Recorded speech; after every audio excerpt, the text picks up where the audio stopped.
Pourquoi ce caractère totalitaire? Eh bien tout simplement parce que ces textes parlent d'une éducation sexuelle obligatoire, sans clause d'exception. Justement l'adulte qui projette sa propre sexualité sur un enfant en estimant que l'enfant aurait une sexualité en miniature.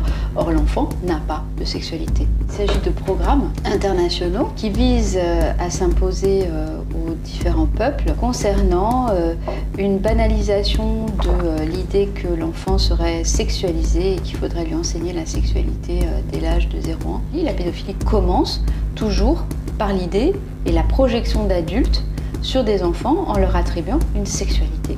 On parle d'enfants à partir de l'âge de 0 ans, disent les textes, les standards pour l'éducation sexuelle en Europe, un cadre de référence pour les décideurs.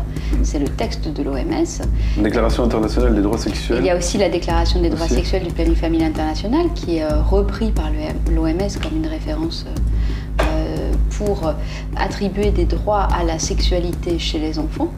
Deuxièmement, il y a aussi dans ces textes quelque chose de très curieux qui s'appelle l'obligation de satisfaction des États, c'est-à-dire que les États doivent se soumettre à l'OMS et dans ces textes il est question de développer le potentiel sexuel de l'enfant, donc c'est quand même clairement affirmé. Et il est clairement écrit dans les textes de l'OMS qu'il s'agit de libérer l'enfant des déterminants sociaux et culturels.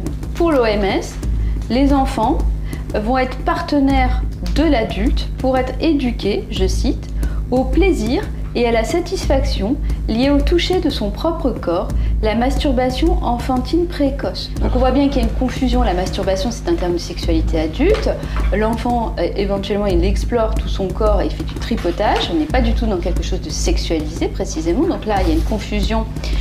La nature de la perversion, c'est la confusion. Donc dès qu'on va repérer des confusions de termes et des mélanges comme ça entre les générations, on sait qu'on a affaire à des processus pervers.